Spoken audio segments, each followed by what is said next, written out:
Today, we're going to talk about one simple idea. I mean, it's so simple, but it has the power to totally change how you see, well, everything. Your job, your relationships, yourself. So let's dive right in. All right, let me ask you something right up front. Think about it for a second. Are your qualities, your intelligence, your talents, your personality, are they just carved in stone, like you get a certain amount and that's it for life?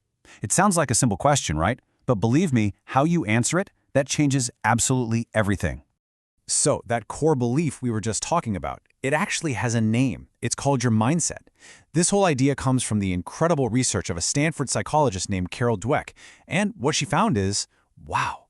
It turns out this one single view you have of yourself might just be one of the most powerful things shaping your entire life. So Dweck's research basically boils it all down to a tale of two mindsets. We've got the fixed mindset and we've got the growth mindset. And really understanding the difference between these two, well, that's the key to unlocking a whole lot of potential. Okay, let's break this down. First up, the fixed mindset. This is the camp that says, hey, my intelligence and my talents are just fixed. You're either a math person or you're not. You're born a great artist or you're not. There's not much you can do about it.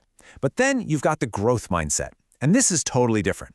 This view says your abilities can be developed. Sure, talent is a nice starting point, but dedication, hard work, good strategies, that's what really makes the difference. It's like one sees a brick wall and the other sees a staircase. So let's talk about that fixed mindset first, because it's kind of like a trap. It feels safe, but man, it can really hold you back, especially when you hit a bump in the road. And this quote right here just nails it. In a fixed mindset, failure isn't just something that happens to you, it's not an event. It becomes who you are. It's the difference between thinking, okay, I failed that test, and thinking, I am a failure. See the difference? One is an action, the other is your identity. And that is a really dangerous place to be. Okay, here's a classic real-world example. Tennis legend John McEnroe. The guy had insane talent.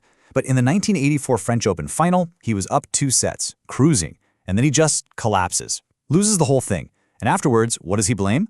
Not his own performance, not his opponent. No, he blames a tiny noise from a cameraman's headset. Seriously. See, that's the fixed mindset in action. When your whole identity is built on being the talented one, you can't admit you were just outplayed. Your ego has to find something, anything else to blame. So what's it like to live in this fixed mindset world? Well, challenges become threats. Why would you try something hard if you might fail and prove you're not smart enough? And effort? Effort is a sign of weakness. If you were really a natural, you wouldn't have to try so hard, right? Setbacks aren't just bumps in the road. They define you. And everyone around you, they're not your allies, they're judges. It's exhausting. And it's a perfect recipe for just staying put and never growing. Okay, but what if we could just flip that entire script? Let's talk about the other side of the coin, the empowering, potential-unlocking growth mindset. And this is where the magic happens. The growth mindset is all about the love of the challenge. It's that passion for stretching yourself, for pushing your own boundaries, especially when things are tough. That's not something to run away from. That's the whole point. That's where you actually get better. Think about Muhammad Ali. He wasn't born with the perfect physique of a heavyweight champion. He wasn't the biggest guy, not the strongest. If you just looked at the specs, guys like Sonny Liston were supposed to be the naturals. But Ali's secret weapon? It was his mind. He was a student of the game. He'd study his opponents, find their weaknesses, get inside their heads. He didn't just rely on talent. He built his greatness through hard work and incredible strategy. And that's how he became the greatest. And that's the big shift right there. With the growth mindset, failure stops being a judgment. It's just information. It's feedback. It's a stepping stone. It's the world saying, that didn't work. Try this instead. It's not a stop sign. It's a signpost pointing you in a new direction. Now, this isn't just some nice, feel-good theory. This stuff plays out in the real world, with real results. We're talking huge consequences in some of the most high-stakes places you can imagine, from the corporate world right up to, outer space. Okay, just look at this comparison. On one side, you have Enron. Their whole culture was built around worshiping talent. They hired the smartest guys in the room, and admitting you were wrong, that was basically the end of your career. It created a culture of fear and intimidation. We all know how that ended, complete and utter collapse. Now contrast that with IBM in the 90s. They were on the brink of failure. Then Lou Garcener takes over. He comes in and attacks that same kind of elitist, fixed mindset culture. He encourages teamwork, learning, and even celebrates leaders who learn from expensive mistakes. So what happened? What was the result of that massive culture shift at IBM? By 2002, their stock had grown by 800%. Let that sink in. 800%. That's not an accident. That is the direct financial result of ditching a fixed mindset culture and embracing one of growth. And this might be my favorite example of all. You'd think NASA would want astronauts with perfect records, right? People who never, ever failed. But nope, they did the opposite. They actively looked for people who had screwed up big time and then bounced back. Why on earth would they do that? Because they knew that in space, things will go wrong. It's inevitable. And in that moment, they don't need someone who's never failed. They need someone who knows how to fail, learn, and solve the problem under pressure. That's a growth mindset. All right, so this all sounds amazing. But the big question is, how do you actually do it? How do you build a growth mindset for yourself? Well, the good news is your journey can start literally right now. We're going to look at 4 simple but super powerful steps.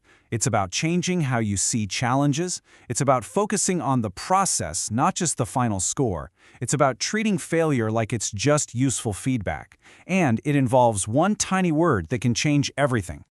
And that word is yet. Seriously, this is a game changer. The next time you catch yourself thinking, I'm not good at this, or I just don't get it, just stick this one little word on the end. I'm not good at this yet. I don't understand this yet. It's incredible, right? That one word transforms a dead-end statement into a promise. It changes a full stop into a comma, opening up the possibility for growth.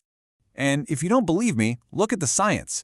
Dweck did this amazing study with kids. After a test, she praised them in one of 2 ways. She told one group, wow, you must be really smart. And she told the other group, wow, you must have worked really hard. Then she offered them a choice. Do an easy task or a much harder one. The result? Most of the kids who were told they were smart picked the easy task. They didn't want to risk looking dumb. But the kids praised for their effort? A whopping 90% of them chose the harder challenge. Praising the process, not the trait, makes all the difference. So really, what this all boils down to is this. Your potential isn't some number written down somewhere. It's not a destination. It's a journey. And the most powerful engine you have on that journey is the simple belief that you can get better. So I'll just leave you with this to think about. What's that one challenge you've been putting off? The thing you told yourself, I'm just not good at that. What do you think would happen if you decided to tackle it, now that you've got yet in your back pocket?